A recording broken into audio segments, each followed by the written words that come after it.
mind transformation to be more attractive. Many self-help books excite individuals and advise them to focus on their brains, but they don't go into great depth. We'll go further into the mind in this section. We'll investigate how the mind works and why we do the things we do. If we don't manage the mind, we'll have a difficult time putting all we've learned in this book into action. I want you to leave this book with a vision of how you can modify and enhance your reality. So, with that in mind, let us examine the mind and how it shapes your world. Motives for action.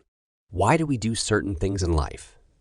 Why do we begin to do beneficial acts and then stop? Why do we gain momentum just to be sent back to square one by some enigmatic force? The worst part about this enigmatic power is that it causes us to destroy our own success. We began by constructing something, then dismantled everything. To get the solution, we must ask additional questions, as the great philosopher Socrates did. The first inquiry is, how do you see reality? What is your perspective on the world? Or, to put it another way, what is your mental model? What exactly is a mental model? A mental model is a representation of anything, how you think the world works, or how you imagine the world to be. The majority of individuals never ask themselves this question. They don't even realize there is such a thing as a mental model. And the majority of people never examine their thoughts. One of the main reasons why most people never question their perception of reality is because they believe everyone sees the world in the same way. Your mental model is made up of all the beliefs you've developed from birth. Outside factors mostly shape these ideas. Everything from your parents to your schools, colleges, friends, the media, your career, and so on. Unfortunately, we are in a world where the majority of people's views are heavily influenced by negativity.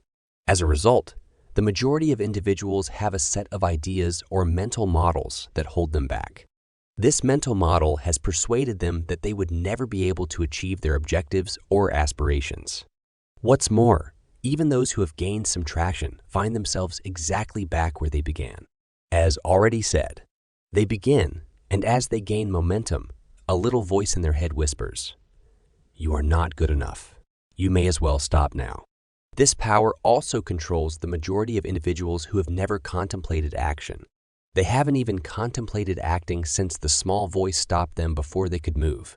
But there is some good news, because it reveals a crucial reality. There is no ghost preventing you from moving on. It's either something or someone. You can go up to a mirror and see that person right now if you gaze in it. You're the one.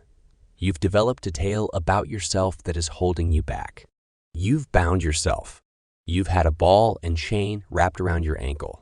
But in order for it to happen, you must critically examine and analyze yourself. What is your name? What is your unique identity? Who do you think you are? Have you ever wished to be someone famous? Who is the person you were dreaming about? What qualities does that individual possess? The reason for my inquiry is critical. And the reason for this is because if you want to succeed in life, you must first become the sort of person who deserves to win. When I tell people this, they generally respond with a defensive response. They say things like, "I simply want to be myself." Alternatively, "Why can't I simply be myself?"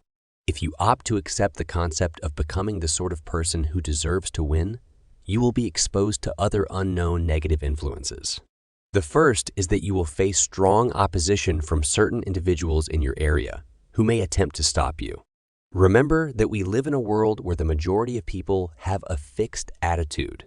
They trust the hand of cards that was dealt with them, and that's all there is to it. The game is done. In other words, they are harboring some poisonous beliefs.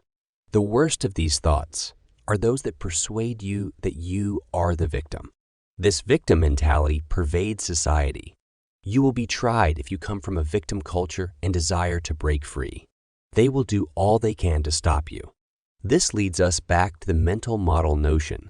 As I previously said, a mental model is a collection of ideas about yourself and the environment in which you live. But it's more complicated than that. These beliefs are a collection of harmful thoughts that keep you back. They are a mashup of tales and judgments downloaded into your mind from many poisonous sources. These sources were successful in creating a character for you. This is the persona you refer to as just being myself. This character has taken over your identity. You are not in command. Instead, the character you created is in command. And guess what else? It will remain in control until you remove it. So many people are probably thinking, "But John, you're talking about some character, and I'm not sure what you're talking about. What, after all, am I expected to do about it?" The solution is straightforward. You created this character and have the ability to destroy it. The only way this will function is if you want it to. But if you're simply going to take half measures and refuse to commit, good luck altering your life. Because you know what? That individual who is now in command will not be simply deposed. He craves power and enjoys exerting control over you. And if you're still not sure who I'm talking about, consider your own life. Look at that are divided into two parts.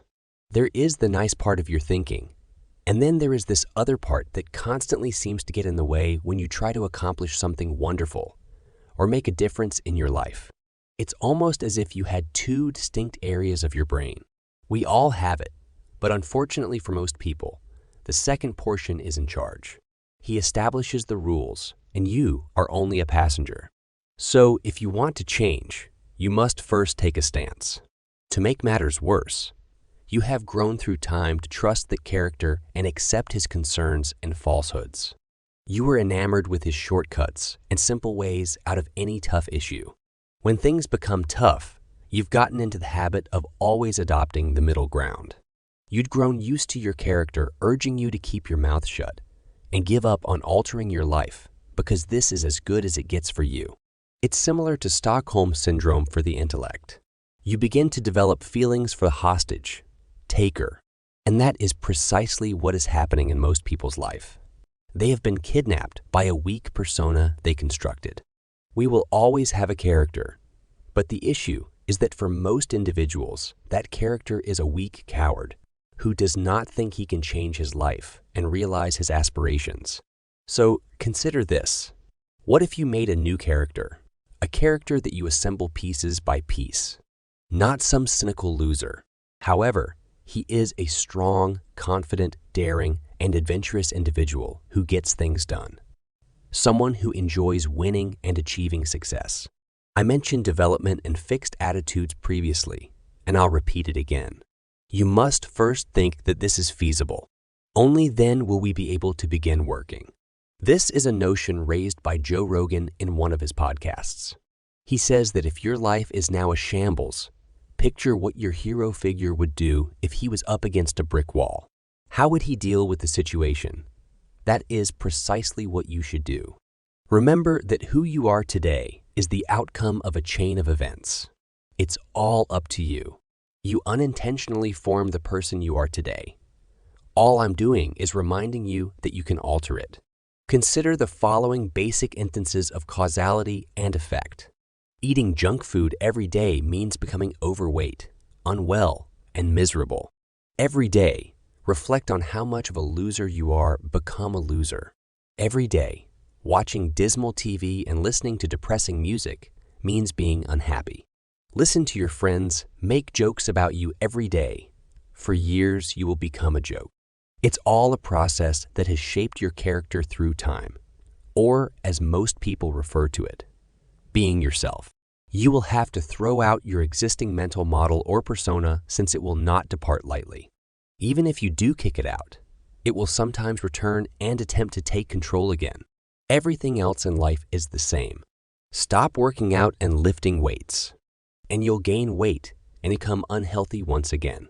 So, although this method requires a significant amount of effort to create, once it has a firm basis, it becomes much simpler to maintain. But the ultimate fact is you can't escape from cause and consequence. It's constantly present. So, success is not simply going to come and knocks on your door. You have to be the sort of person that deserves all the success in the world.